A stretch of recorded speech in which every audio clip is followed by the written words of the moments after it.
In the United States, the history of railroads has been heavily influenced by tragedy. The construction of the Transcontinental Railroad, for instance, came at a tremendous human cost, with Chinese and Irish laborers enduring brutal working conditions. Moving forward, one of the most notorious rail disasters occurred with the DOT 111 tank car, a type of rail car that has become infamous for its role in catastrophic derailments. Following the horrific derailment and explosion in Lac-Mégantic, Quebec, this model of tank car is finally scheduled to be prohibited from carrying many hazardous chemicals by May 1st, 2025.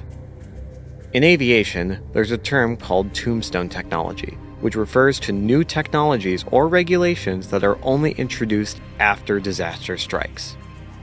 The McDonnell Douglas DC-10, introduced in 1970, had two major incidents involving the cargo door ripping open mid-flight. The first incident over Windsor, Ontario, involving American Airlines, resulted in no casualties. But the second, just outside of Paris, involving Turkish Airlines, resulted in all 346 passengers and crew dying. While tombstone technology is an aviation term, the same mindset is very true in the railroad industry.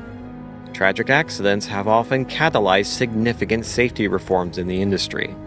For example, the Chase Maryland train collision of January 1987 led to mandatory random drug and alcohol testing for all railroad crew members.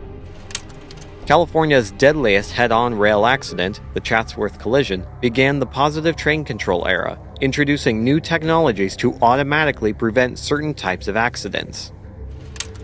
After a Southern Pacific train ran away in San Bernardino in 1989, the FRA, or Federal Railroad Administration, changed regulations to improve how the weight of rail cars is calculated. These incidents helped shape the future of railroad safety, empowering us to learn from past tragedies and to make a difference. Yet, as tragic as these incidents are, some accidents in America's past claimed even more lives. Between 1876 and 1918, the United States witnessed 5 train accidents deadlier than any previously mentioned, standing as haunting reminders of the need for ever-improving rail safety.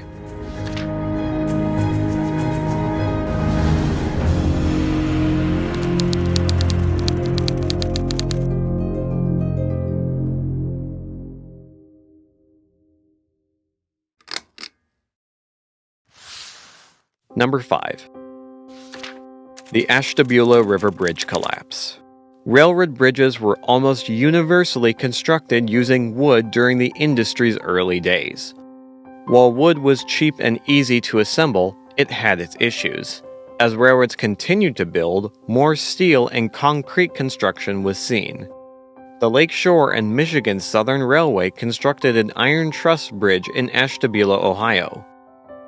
However, on December 7, 1876, on that bridge, a passenger train carrying over 170 people crossed the Ashtabula River, and the bridge collapsed, plunging the train into the cold river below.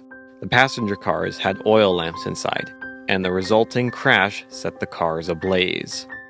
Many died from drowning in the water, while others met their end from smoke inhalation or incineration from the fire.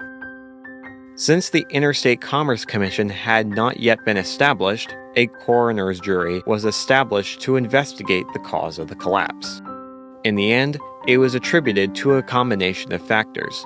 Faulty bridge construction was a huge factor, as it was discovered that the bridge was improperly designed from the blueprints, as several weak points were found.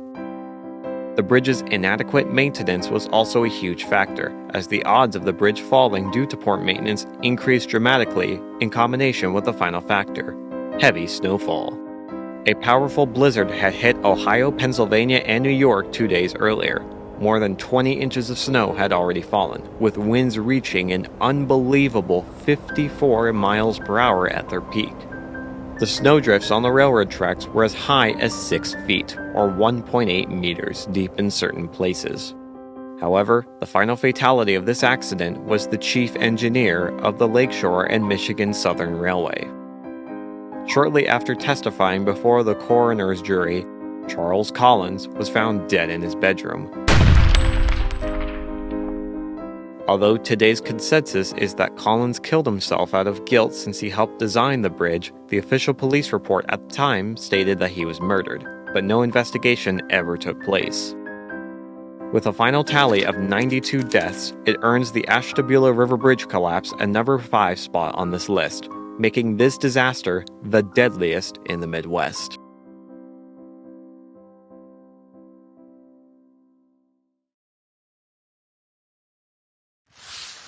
Number 4. The Wellington Avalanche. This cataclysmic avalanche unfolded in the unforgiving landscape of the Cascade Mountains in the company town of Wellington, Washington, where 2 Great Northern Railway trains, a passenger train and a mail train, were stopped. The region was enveloped in heavy snowfall for days, transforming the mountain scenery. On the 4th day, March 1st, 1910, a roaring avalanche caused by a lightning strike swept down the mountainside. A thundering wave of snow and debris that struck the trains with catastrophic force. The sheer power of the avalanche derailed the trains, sending multiple cars tumbling down below. The devastation was staggering. Most of the train cars were obliterated, with many tossed hundreds of feet from the site. The town was almost wholly destroyed, with only a few buildings, including the local hotel, spared from the path of the destruction. Although the Wellington Avalanche may not be labeled as a conventional train wreck, the immediate damage and destruction inflicted upon the trains and their passengers was substantial. 96 people lost their lives, with the majority of the fatalities occurring on the 2 trains. Today, there are very few remnants of Wellington, as only the tunnels from the original Great Northern Passage stand as a reminder of the rugged terrain of the old Great Northern route.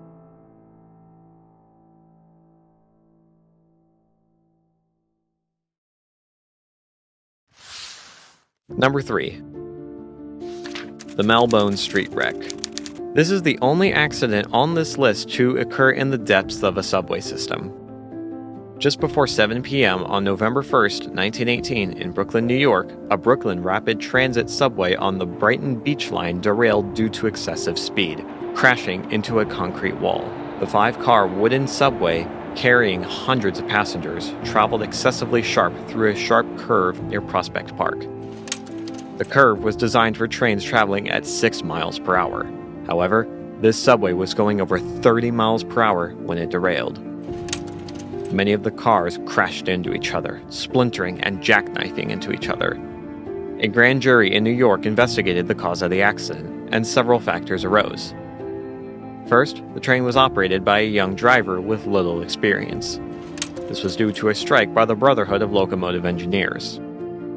The Brooklyn Rapid Transit Company had to hire new talent to replace its striking employees. Due to the driver's inexperience, he was unfamiliar with the route, and the train was traveling at a speed well above the limit for the curve. He didn't know when it was coming. In addition, the wooden train cars were not designed to withstand the forces of a high-speed crash. Finally, the tunnel design was partially blamed, as the grand jury ruled it should have never been so sharp. The accident resulted in the deaths of between 93 and 102 people. Averaging that out leads to 98 people dead, with hundreds more injured. The tragedy significantly impacted the city, leading to significant subway reform and operation reforms. However, as morbid as this accident was to occur in a big city, the second deadliest train wreck in American history would happen in the countryside as a head-on collision.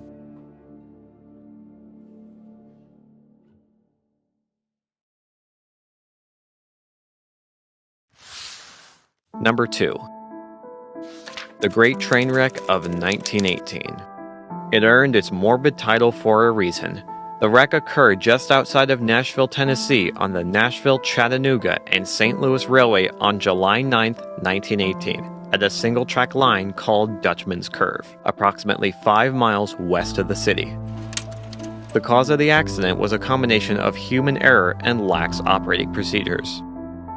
Train number 1 from Nashville to Memphis had the right-of-way, and all other trains had to clear the single-section track. Train number 4 from Memphis to Nashville was supposed to wait. The signal tower operator had incorrectly assumed that train number 1 had already passed and did not double-check, clearing for number 4 to enter the single-track line and colliding with train number 1. However, the conductor of train number 4 also entrusted his subordinate to see if number 1 had already passed instead of having the conductor check it himself. However, the crew of number 4 had the final chance to prevent this disaster as they were required to check the train register at Shops Junction to review their timetables. But they did not.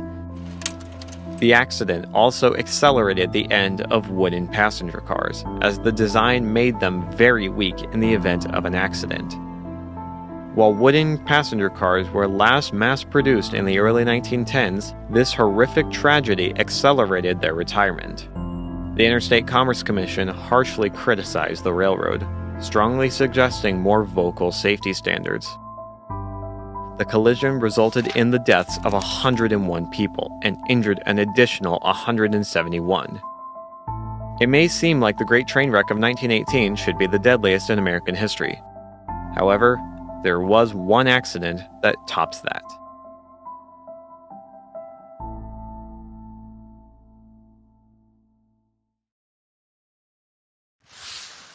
Number 1.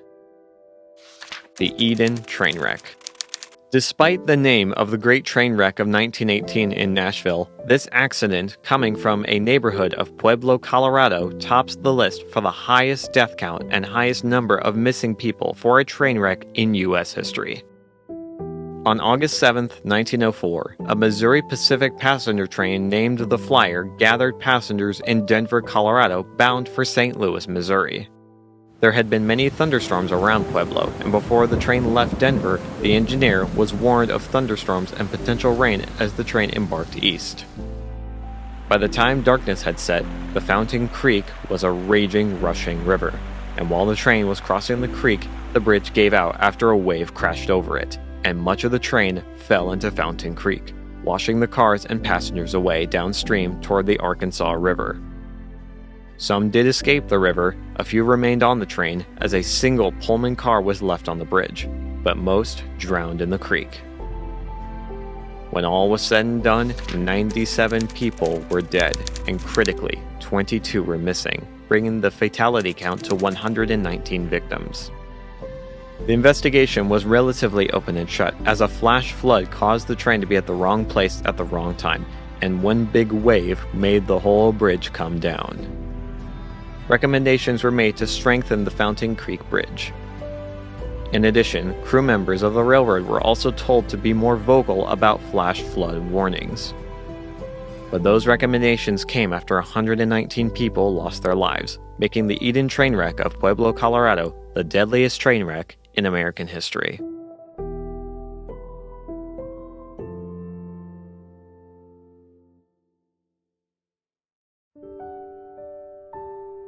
While it may seem inconceivable that a single or multiple train accidents could claim so many lives, the railroad industry has undoubtedly made significant strides in safety since its inception.